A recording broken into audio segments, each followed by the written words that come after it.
Hello बच्चों, आज मैं आपको कक्षा 9वीं की वर्कशीट नंबर 32 कराऊंगी। ठीक है, इसका विषय मेरे पास गणित है। ठीक है ना। तिथि है मेरे पास 16 सितंबर 2020। आज की वर्कशीट में हम करेंगे प्रायिकता।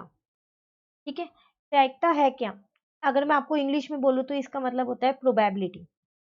देखिए, प्रायिकता कुछ नहीं है। प्रायिकता हमारे को क्या करता है, जो हमारी स्थितियां होती हैं उसमें जो घटनाएं होती है उससे संबंधित, मतलब उसका एक अनुमान वो हमको दे देता है या उसकी संभावना वो हमको बताता है। ठीक है, जैसे यहाँ पर लिखा है प्रायिकता है क्या। हम प्रायिकता की सहायता से अनेक स्थितियों में होने वाली घटनाओं से संबंधित एक अनुमान या संभावना को संख्यात्मक रूप में लिखना सीखते हैं। ठीक है, तो प्रायिकता हमको कुछ नहीं बताता, सिर्फ ये बताता है कि कोई भी स्थिति में कौन सी घटना, मतलब जो घटना होगी, जो हो सकती है, उनमें से उनकी संभावना क्या है या उनका अनुमान लगाना वो हमें बताता है। ठीक है, प्रायिकता का यहाँ मेरे पास एक सूत्र लिखा हुआ है। ये सूत्र आपने पहले भी किया होगा, क्योंकि ये जो प्रायिकता है ये हमने पहले की क्लासेस में भी कर रखा है। ठीक है, देखिए यहाँ पर लिखा हुआ है घटना के पक्ष में परिमाणों की संख्या। ठीक है, अपॉन में क्या लिखा हुआ है, प्रयोग के परिमाणों की कुल संख्या। ठीक है, ये इसका सूत्र है। तो जब भी आप कोई भी प्रश्न करो, जब आप उसका हल निकालो तो पहले आप क्या करोगे, ये सूत्र लिखोगे और उसके बाद निकालोगे। ठीक है, चलिए अब एक बार देखते हैं कि ये है क्या। इसको एक उदाहरण से समझते हैं। देखो, जैसे यहाँ पर लिखा है एक सिक्का उछालने पर प्रयोग के दो संभावित परिणाम होते हैं, चित या पट। आप सभी जानते हो, अगर आप एक सिक्का उछालो तो उसके दो दो साइड होती है। ठीक है ना। तो कौन कौन सी होती है, एक चित और एक पट। तो अब हमें नहीं पता जब हमने वो सिक्का उछाला है तो चित आएगा या फिर पट आएगा, ये चीज हमें नहीं पता है। तो ये मुझे उसका अनुमान, प्रायिकता मुझे उसका अनुमान बताती है। ठीक है, तो देखिए अगर मैंने जब वो सिक्का उछाला और मैंने सोचा कि मान लेते हैं कि वो पट आएगा, ये मैं सोच रही हूँ। ठीक है, तो उस पट की प्रायिकता क्या होगी, एक पट मतलब टेल प्राप्त करने की प्रायिकता होगी 1/2। अब ये 1/2 आई कैसे, वो देखते हैं। ठीक है, देखो 1/2 कैसे आई। इस सिक्के पे पट लिखा कितनी बार है, एक ही बार तो पट लिखा होगा, है ना, और एक बार तो चित लिखा होगा, यही होगा ना। तो जो एक बार पट लिखा है, मैं क्या सोच रही हूँ, मैं किसका परिणाम सोच रही हूँ, पट आने का। तो मैं यहाँ लिखूंगी इसकी जगह, आप इस सूत्र में देखो, इसमें लिखूंगी 1। ठीक है, और यहाँ पर है प्रयोग के परिमाणों की कुल संख्या। तो इस सिक्के पे कुल लिखा कितना है, दो ही चीजें तो इस सिक्के पे लिखी हुई है, एक चित और एक पट। दो चीजें लिखी है तो कुल संख्या कितनी है, यहाँ पर आएगा 2। तो देखो आपकी प्रायिकता आ गई 1/2। ठीक है, उसी तरीके से अब अगर मैं आपसे ये कहूं कि मैंने ये सोचा, जब मैंने इस सिक्के को ऊपर उछाला तो मैंने ये सोचा कि जब ये सिक्का नीचे आए तो उस पर चित्त आए, तो मैं क्या कर रही हूँ, चित्त आने की संभावना बता रही हूँ आपको। ठीक है, तो उसकी प्रायिकता क्या होगी, फिर उसकी प्रायिकता भी 1/2 होगी। अब उसकी प्रायिकता भी 1/2 कैसे हुई, वो देखें। चलो, अब आप बताओ कि मुझे उस सिक्के पे चित्त कितनी बार लिखा हुआ है। एक ही बार तो लिखा है, जैसे पट एक बार लिखा है तो चित्त भी एक ही बार लिखा है। तो इसका मतलब यहाँ ऊपर घटना के पक्ष में परिमाणों की संख्या, इसका तो 1 आएगा। और कुल कुल संख्या है कितनी, तो एक सिक्के पे क्या क्या चीजें लिखी हैं, एक चित्त और एक पट, तो नीचे आएगा 2। तो देखो दोनों की एक जैसी है। तो आप देख रहे हो कि चित्त आने की प्रायिकता भी और पट आने की प्रायिकता भी, ये दोनों प्रायिकता एक जैसी है। जब दोनों प्रायिकता एक जैसी होती है, ठीक है, तो हम उनको कुछ बोलते हैं, और क्या बोलते हैं वो हम यहाँ देखते हैं। देखो, अब यहाँ पर लिखा है कि हमने सिक्का उछालने के प्रयोग में देखा कि इसमें प्रत्येक परिमाण आने का संयोग या प्रायिकता एक ही है। आपने देखा ना, दोनों की 1/2 है। अतः प्रयोग के यह दोनों परिमाण समसंभावित कहलाएंगे। ठीक है, इसका मतलब ये परिमाण क्या है, समसंभावित, कि दोनों चिट या पट आने की संभावना बराबर है।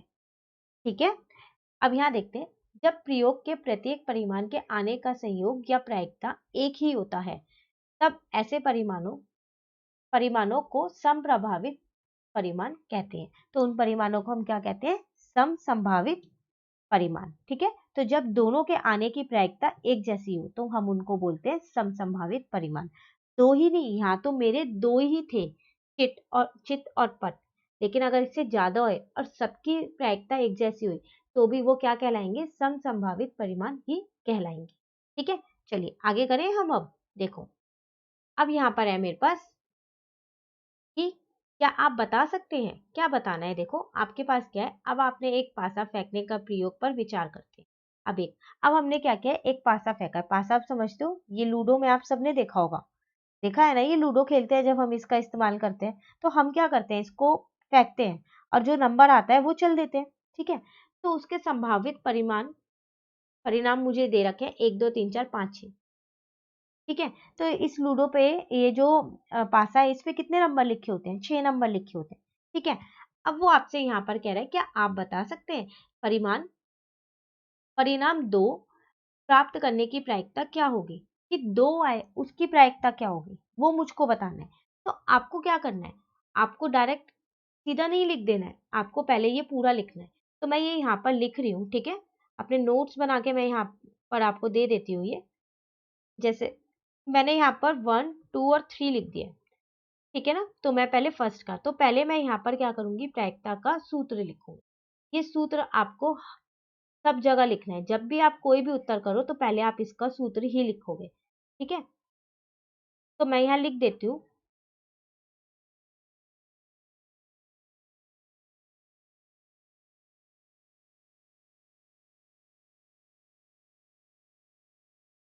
ठीक है, मैं ये वही सूत्र लिख रही हूँ जो आपको आपकी वर्कशीट में दिया हुआ है।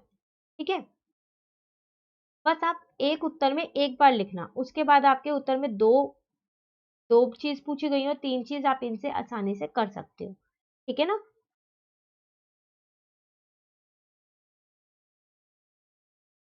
तो देखो, अब करते हैं हम।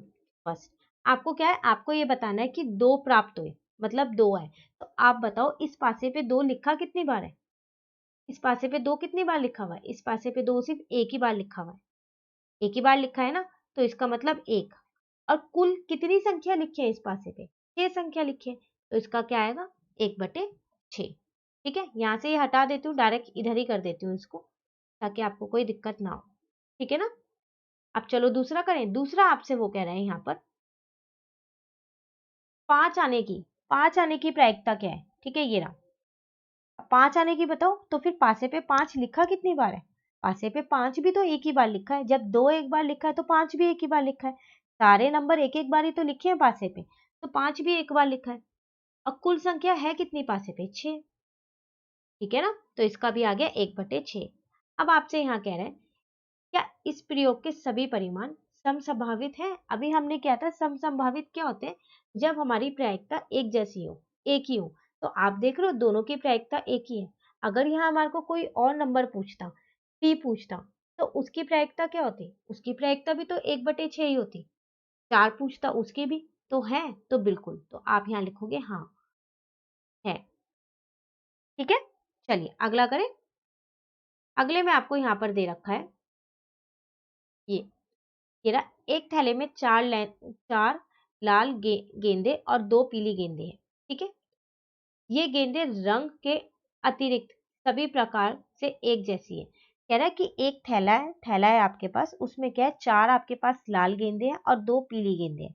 सिर्फ गेंदों का कलर अलग है, बाकी सब चीज गेंद बिल्कुल एक जैसी है, मतलब वो छोटी बड़ी नहीं है, सब बराबर की है, मोटी पतली नहीं है, एक जैसी है, बस कलर अलग है। ठीक है, अब आप देखो आपके थैले में बॉल है कितनी, गेंदे कितनी गेंद है, 2 पीली और 4 लाल, कितनी हो गई, 6 हो गई है। तो आप इस चीज को ध्यान रखना। ठीक है, चलो अब करते हैं, इसको भी यही दे देते हैं। कह रहा है एक लाल गेंद आने की प्रायिकता क्या होगी। अब बताओ लाल गेंद आने की प्रायिकता क्या होगी। तो कैसे करें लाल गेंद आने की प्रायिकता, तो यहाँ करें, पहले आप क्या लिखोगे, अपना सूत्र लिखोगे। ठीक है, तो आपका सूत्र मैंने यहाँ एक बार लिख दिया है। ठीक है, अब मैं यहाँ पर क्या कर रही हूँ, इसको नंबर मैं ऐसा करती हूँ, चेंज कर देती हूँ, 4 5 6 कर देती हूँ। जब आप अपनी कॉपी में इसको करो तो आप अपने हिसाब से कर लेना। ठीक है ना, मैं इसको यहाँ पर 4 5 और 6 लिख देती हूँ। ठीक है, देखो, तो अब मैं यहाँ 4 बताती हूँ आपको। आप बताओ थैले में कितनी लाल गेंदे हैं, 4 लाल गेंदे हैं, तो इसका मतलब ऊपर तो 4 आएगा, चारों में से कोई सी भी एक गेंद आप निकाल सकते हो ना, तो ऊपर तो आपका 4 आ गया। और कुल संख्या, यही होता है ना मेरा सूत्र, कुल संख्या बतानी होती है उसके अंदर। तो थैले में कुल कितनी गेंदे हैं, कुल 6 गेंदे हैं। ठीक है, तो जब आप इसको कट करोगे तो आपका आएगा 2/3। ठीक है ना। तो ये आ गया आपका, किसकी प्रायिकता आई है, जब आपको लाल गेंद चाहिए। ठीक है, अब देखते हैं जब मेरे को कौन सी गेंद चाहिए, जब मुझे पीली गेंद चाहिए। तो पीली गेंद कितनी है थैले में, पीली गेंद आपके थैले में 2 है, 2 है ना। तो आप यहाँ क्या लिखो, 2, दोनों में से कोई सी भी आ सकती है गेंद जब आप थैले में से निकालोगे तो। और कितनी सारी गेंद मिला के है कितनी थैले के अंदर, वो है 6। तो जब आप इसको करोगे तो आपका आएगा 1/3। ठीक है ना। तो आपने दोनों की प्रायिकता निकाल ली, पीली गेंद की भी और लाल गेंद की भी। पहले आपको क्या करना है, पहले आप याद रखना, आपको ये लिखना है अपनी कॉपी में, उसके बाद ये प्रश्न उतारना है, ठीक है, सूत्र लिखना है और उसके बाद उत्तर लिखना है। तो इन चीज का आप ध्यान रखना, पहले ये लिखोगे, फिर सारे प्रश्न लिखोगे, फिर सूत्र लिखोगे एक बारी, और फिर ये अपने हल आप करोगे। ठीक है, चलिए अब देखते हैं। अब आपसे कह रहा है, क्या इस प्रयोग के सभी परिणाम समसंभावित हैं?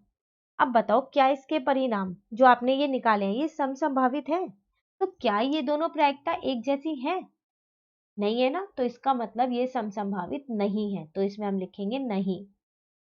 ठीक है, कि इनके परिणाम जो है वो समसंभावित नहीं है। ठीक है ना। चलिए अब आगे करें। अब आगे हम करते हैं अभ्यास प्रश्न। पहले में हमसे कह रहे हैं, 2 सिक्कों को एक साथ उछालने पर आने वाले संभावित परिणामों को लिखिए। इसका मतलब आपने 2 सिक्के एक साथ उछाले, ठीक है, तो आने वाले संभावित जो जो परिणाम सिक्के उछालने के बाद आ सकते हैं वो आपको लिखने हैं। तो मैं यहाँ लिखती हूँ, ठीक है, इसका यहाँ लिख रही हूँ मैं, क्या क्या आ सकता है जब आपने 2 सिक्के उछाले। या तो दोनों आपके पट आ सकते हैं, या दोनों आपकी चित आ सकती है, या एक पट और एक चित आ सकती है, या फिर एक चित और एक पट आ सकता है। ठीक है, तो हम इसको ऐसे लिख देंगे, या तो दोनों क्या आ सकते हैं, पट आ सकते हैं। देखो यहाँ पर आपको एच और टी लिख के दिया हुआ था। ठीक है, चित को आप एच बोलते हो, हेड, और पट को आप टेल बोलते हो। ठीक है, या तो दोनों चित आ सकते हैं एच एच, या फिर दोनों पट आ सकते हैं। ठीक है, या फिर एक चित और एक पट आ सकता है, या फिर एक पट और एक चित आ सकता है। ठीक है, तो सिर्फ यही संभावित परिणाम है जो आ सकते हैं जब आप 2 सिक्कों को उछालोगे। ठीक है, चलिए अगला देखते हैं। अगला है मेरे पास, 10 व्यक्त पर्चियों पर 1 से 10 तक संख्याएं लिखी गई हैं। आपने क्या किया, 10 पर्चियों पर 10 संख्या लिख दी, एक एक पर्ची पे एक एक संख्या लिखी है। ठीक है, एक पर्ची पर एक संख्या। ठीक है, बक्से में पर्चियों को अच्छे प्रकार से मिलाकर उनमें से एक पर्ची निकाली जाती है। आपने क्या किया, एक बक्से में, ठीक है, ये सारी पर्चियां डाल दी जिसमें आपने 10 संख्या लिखी थी। अब आपने उस बक्से में से एक पर्ची निकाली है, अच्छे से पहले उस पर्चियों को मिला लिया उस बक्से में। ठीक है, अब आपने एक पर्ची निकाली है ठीक है, सॉरी। अब एक पर्ची जो निकाली है उसकी प्रायिकता क्या बतानी है। पहले में आपसे कह रहा है कि संख्या 5 प्राप्त होने की क्या प्रायिकता है। बताओ कि संख्या 5 है, उसकी क्या प्रायिकता है। तो देखो, आपने उस पर्ची पे संख्या 5 कितनी बार लिखा था, पहले तो आप मुझको ये बताओ। जो आपने 10 पर्ची डाली है ना, उसमें संख्या 5 कितनी बार लिखा है। एक ही बार तो आपने लिखा है, एक बार ही लिखा है ना आपने। तो इसका मतलब क्या होगा, इसका मतलब एक तो ऊपर आएगा, क्योंकि जब एक बार लिखा है तो उसके आने की संभावना भी एक ही बार है। ठीक है ना, तो वो मैंने ऊपर लिख दिया। नीचे मेरे को लिखनी होती है कुल संख्या। तो कुल कितनी संख्या है, उसमें कितनी पर्चियां डली हुई हैं, 10, और उसमें कितने अंक संख्या लिखी है आपने, 10 पर्चियां है ना, तो यहाँ पर आएगा 10। ठीक है, चलिए आगे देखें। आगे आपसे वो कह रहा है, 6 से बड़ी एक संख्या प्राप्त होने की क्या प्रायिकता है। कह रहा है 6 से बड़ी, तो 6 से बड़ी कौन कौन सी संख्या है जो उस बक्से में है, बताओ। एक तो 7 है, एक 8 है, एक 9 है और एक 10 है। तो 4 संख्या ऐसी हैं जो 6 से बड़ी है और उस बक्से में है। तो आपको इनकी प्रायिकता बतानी है। तो इन चारों में से तो कोई भी एक आ सकती है, आ सकती है या नहीं आ सकती। तो फिर मैं यहाँ क्या लिखूं, चारों की संभावना एक जैसी है, कोई सी भी आ सकती है, तो ऊपर आएगा 4 और नीचे क्या आएगा, कुल संख्या कितनी है उस बक्से में। उस बक्से में 10 पर्चे हैं, तो यहाँ पर आएगा 10। तो इसका मतलब ये आ गया 2/5। ठीक है, तो ये आपको समझ में आया कि हमने कैसे किया। आपको कुछ नहीं करना है, बस ये सूत्र आपको याद होना चाहिए। अगर आपको ये वाला सूत्र याद है तो आप प्रायिकता के हर एक प्रश्न का हल बहुत आसानी से निकाल सकते हैं। ठीक है ना। बस आपको ये देखना है जिसकी संभावना आपको चाहिए, जो घटना हुई है, जो आप चाह रहे हो, ठीक है, जो अनुमान आप लगा रहे हो, वो आप यहाँ रखोगे ऊपर। अब कुल जितना है, मतलब टोटल एक तरीके से, उसमें कुल संख्या जितनी है वो आप रखोगे नीचे। ठीक है। और ये भी आपको पता चल गया कि समसंभावित क्या होती है। जिनकी प्रायिकता एक जैसी हो उन्हें बोलते हैं समसंभावित। ठीक है। तो आपको क्या करना है, पहले ये प्रश्न लिखने, सूत्र लिखना है, उसके बाद ही अपना उत्तर करना है। हर उत्तर में सूत्र जरूर लिखना है। ठीक है। तो ये मैंने नोट्स में इसलिए सूत्र एक बार लिख दिया है यहाँ पर, उसके बाद ये मैंने सारे कर दिए। ठीक है ना। नंबर मैंने इसलिए डाल दिए हैं ये 4, 5, 6, ताकि आपको इनके आंसर जो ये उत्तर है यहाँ से आसानी से मिल जाए। ठीक है। और आपके अभ्यास प्रश्न का पहला उत्तर ये रहा और दूसरे का ये रहा। ठीक है ना। ये यहाँ तक इसके थे। ठीक है।